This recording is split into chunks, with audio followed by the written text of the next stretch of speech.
KF-X는 기존 스텔스기와 유사한 형상을 가지고 있는 빛의 형상에서 알 수 있듯이 향후 개발이 완료되고 블록3로 진화적 개발 단계를 거치면서 완전 매립형 내부 무장창을 갖춘 5세대 스텔스 전투기로 성능을 개량해 나갈 것을 염두에 두고 설계되었는데요. KF-X는 사업 규모가 크고 국산 전투기 개발이라는 상징성을 가지고 있는 만큼 국내의 군사 마니아들에게도 많은 관심을 받아왔습니다. KF-X는 사업 초기부터 타당성 논란으로 사업 추진 여부가 수차례 번복되었고 KF-X 사업을 추진해야 하는지에 대해 오랫동안 논쟁이 이어져 왔는데요. 특히 일각에서는 F-35의 단가가 빠르게 하락하고 있고 사업 실패 시 전력 공백을 우려하며 F-35보다 성능이 떨어지는 전투기가 미래 전장에서 얼마나 효용성이 있겠냐는 논지를 펼쳤습니다. 이와 관련하여 중국의 한 언론에서도 F-35A를 도입한 한국이 KF-X를 개발하려는 이유가 무엇인지 분석하며 KF-X는 매우 합리적인 선택이라고 평가했는데요. 자세한 기사 내용과 댓글 반응까지 번역해드리겠습니다. 군사적 압박이 심하고 수입은 너무 비싸다. 한국이 차세대 전투기를 만든 이유는 무엇인가? 한국의 언론 보도에 따르면 이번 주 최종 조립을 진행 중인 최초의 KF-X 시제품에는 F414 터보팬 엔진 2개가 장착됐다. 이후 시제기는 최종 후속 조립 작업을 완료해 다음 달 4월 출고될 예정이다. 출고가 완료되면 KF-X 시제기는 빠듯한 지상 테스트 단계에 돌입하며 2022년 첫 시험 비행을 위한 기반을 닦게 된다. 이미 시험 비행을 하고 심지어 실전 배치가 완료된 미국, 중국, 러시아의 몇몇 5세대 전투기들과 비교했을 때 KF-X는 모순 덩어리다. KF-X는 외형과 사이즈 면에서 5세대 기종인 중국의 FC-31이나 록히드 마틴사의 F-22, F-35 등과 매우 유사하다. 그러나 항상 세계의 자국의 선진적 위상을 자랑해온 한국은 이 항공기에 대해서는 상당히 겸손한 태도를 보이고 있다.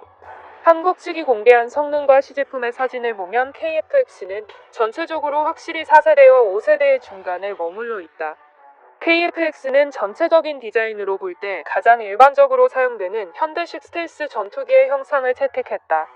또한 미국에서 활동하는 이종의 5세대 전투기와 일반적으로 동일한 설계 방식을 따른 것이기도 하다. 이러한 설계는 기동성 향상과 비행 성능 증가를 고려한 것으로 전반적인 스텔스 능력을 고려한 설계이다. 그러나 현재 최종 조립 단계의 첫 번째 KF-X 시대기를 볼 때 다수의 세부 설계와 기술 수준이 여전히 4세대 기체 수준임을 나타내고 있다. 이는 한국 항공산업의 경우 전체 설계에서 서구 선진국으로부터 기술력 지원을 받은 반면 항공기 제작에 있어서는 한국은 독자 개발 능력을 강조하고 있는 것이다. 한국 항공산업의 전체적인 제조 능력은 1980년대 미국제 F-5 전투기의 생산 허가를 받으면서 배양됐다. 1990년대에는 KF-16의 생산 허가를 받았으며 금세기 초 한국과 미국이 공동으로 T-50 골든 이글 고등훈련기와 FA-50 경공격기를 개발하면서 발전했다. 비록 한국이 완전히 독립적으로 항공기를 개발한 적은 없지만 F-16급 4세대 전투기와 일부 서브 시스템의 제조 능력은 물론 특정 첨단 전투기 설계 능력도 기본적으로 갖추고 있다. 한국은 자체적으로 강한 전자산업을 가지고 있어서 능동 위상 배열 레이더 같은 특정 항전 장비 분야에서 구체적인 연구 개발이 이루어졌다. 한국은 KF-X 전투기에 해당 항전 장비를 공급하고 있으며 한국의 산업체계는 기본적인 범위를 커버할 수 있다. 또한 한국은 미국의 동맹국으로서 국제 무기 시장에서 유럽 국가들과도 긴밀한 관계를 가지고 있으며 한국이 개발할 수 없는 많은 첨단 하위 시스템을 직접 도입할 수 있다. 그 결과 한국은 다양한 수단을 통해 첨단 전투기를 개발하고 있고 최소한 전체적인 하위 시스템의 설계 및 획득 측면에서 극복할 수 없는 어려움은 없다. 현재 외부에 공개된 바에 따르면 KF-X는 피아 식별장치와 전방 시연장치, N62A2 20mm 유결 벌컴포, F414 터보팬 엔진, 미티어 중장거리 공대공 미사일, IRIST 단거리 공대공 미사일 등이 탑재되며 한국 측은 이미 KF-X에 자체 개발한 능동 위상 배열 레이더가 탑재될 예정이라고 밝힌 바 있다. KF-X 시제기의 설계가 전투기의 비행 성능과 스텔스 성능에 미치는 영향을 고려해 볼 때 KF-X는 현재 내부 무장창을 사용하지 않는 대신 중앙동체 아래 반매립 무장창이 있고 주익하단에 미사일을 무장한다. 따라서 현재 기술 상태에서 KF-X 전투기는 어느 정도 스텔스 기능을 갖지만 공중 스텔스 전투 능력을 달성할 수 없을 것이라 쉽게 추론할 수 있다. 비교적 진보된 한국의 자체 항전 장비와 서양의 우수한 무기체계, 미국의 검증된 엔진을 사용하는 KF-X의 전체적인 전투 능력은 라팔이나 타이푼, 미그 35 및 기타 전통적인 4세대 전투기들보다 뛰어날 것이다. 그러나 각국의 5세대 전투기에 비하면 비행 성능과 스텔스 성능, 그리고 그에 따른 전장에서의 작전 능력에는 차이가 있을 수밖에 없다. 그렇다면 이미 5세대 기종인 F-35A를 도입하고 있는 한국이 종합적인 성능이 비교적 떨어지는 4.5세대 전투기를 개발하려는 이유는 무엇인가? 물론 자주국방과 지속적인 자국의 항공산업 육성에 대한 수요도 필수 불가결한 요소이다. 그러나 무엇보다도 중요한 것은 한국 공군의 전투 임무에 대한 이해와 노후 전투기의 교체 수요가 있기 때문이다. 한국군은 현재 500대에 가까운 전투기를 운용하고 있어 규모 면에서 적지 않은 편이지만 그중 F-15K와 F-16 등 4세대 기종은 절반을 조금 넘고 노후화된 F-4와 F-5 계열 장비는 여전히 200대 이상이다. 한국은 동아시아의 군사적 압박감 속에서 노후 전투기의 퇴역으로 인해 공군의 규모가 대폭 축소되는 것을 두려워하고 있다. 게다가 F-35A는 퇴역을 앞둔 노후 전투기들을 대등하게 대체할 수 없을 만큼 고가이다. 따라서 한국은 F-35를 제외한 전투기 구매 사업에서 공군이 감당할 수 있을 정도로 구매 단가를 엄격히 통제해야 하고 F-35에 맞춰 작전에 임할 수 있도록 기술 선도성을 갖춰야 하며 교체가 빨라야 공군의 교체 시기에 맞출 수 있다는 점을 분명히 하고 있는 것이다. 중국과 마찬가지로 한국도 노후 전투기의 세대 교체 압력에 직면해 있으며 자국의 항공산업은 충분히 수요량을 조달할 수 있을 만큼 규모가 크다. 현재 국제 무기 시장을 놓고 보면 한국군이 원하는 전투기를 찾는 것은 쉽지 않다. 유럽의 4세대 전투기는 가격이 싸지만 한국군의 요구를 모두 충족시키지 못한다.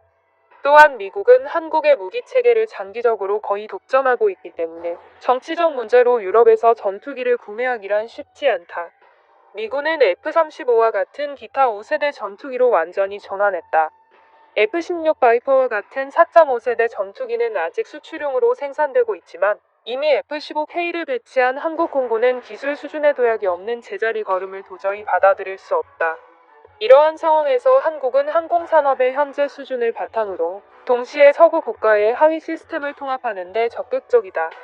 4.5세대 전투기는 실질적인 기술적 어려움과 개발 난이도가 낮고 동시에 5세대 전투기로 발전을 위한 기반을 닦아 놓을 수 있다. 따라서 한국이 KF-X를 개발하는 것은 의심할 여지가 없는 합리적인 선택이다. 댓글 반응입니다. 완전히 엉터리 분석입니다. 한국의 가장 큰 목적은 기사가 말하는 것이 결코 아닙니다. 한국의 가장 큰 목표는 무기 수출을 위한 국제시장 공략입니다. K9 자주포를 수출하고 필리핀의 훈련기를 수출하고 항모 건조 계획까지 세우는 한국은 무기 수출 야망이 매우 큰 국가입니다. 스텔스 전투기는 다음 단계를 위한 계획으로 과학기술 대국으로서의 야망을 드러내고 있는 것입니다. 한국은 주요 부품을 모두 해외에서 수입하고 통합해서 진열대에 올려놓을 뿐입니다. 일본은 엔진과 레이더 같은 주요 구성 부품을 자체 개발하고 싶어 하지만 이 과정은 매우 길고 위험합니다. 컴퓨터를 조립하는 것과 같이 기존의 메인보드와 CPU, 메모리 등을 조합하는 것은 쉽습니다. 그러나 자신만의 CPU를 만들고 싶으면 메모리도 다시 만들어야 합니다. 자국의 방위산업을 발전시키고 단련해야 합니다. 자주국방을 위해서는 수출이 반드시 필요합니다. 한국은 K9 자주포가 큰 성공을 거둔 이후 자신감이 붙었고 더 강력한 무기를 만들기 시작했습니다. 기자는 한국 사람에게 얼마나 받았습니까? 입만 열면 한국에 바람을 불어넣고 있는데 한국 전투기가 타이푼이나 미그 35 같은 선진 수준에 도달했다고요? 한국 김치는 인도의 테자스 전투기라도 넘어설 수 있다면 합격입니다. 한국이 개발한 FA-50은 활주로에 올라타는 순간 뒤집어지고 옆 잔디밭을 거꾸로 쳐버팁니다. 한국은 쓰레기입니다. 한국은 부품을 수입하고 조립하는 것밖에 못합니다. 그런 다음 모든 물건에 메이드 인 코리아를 붙입니다. 정말 종국 북한과 전쟁을 벌이고 싶은 모양인데 한국 전투기가 이륙할 수 있을지 지켜봅시다.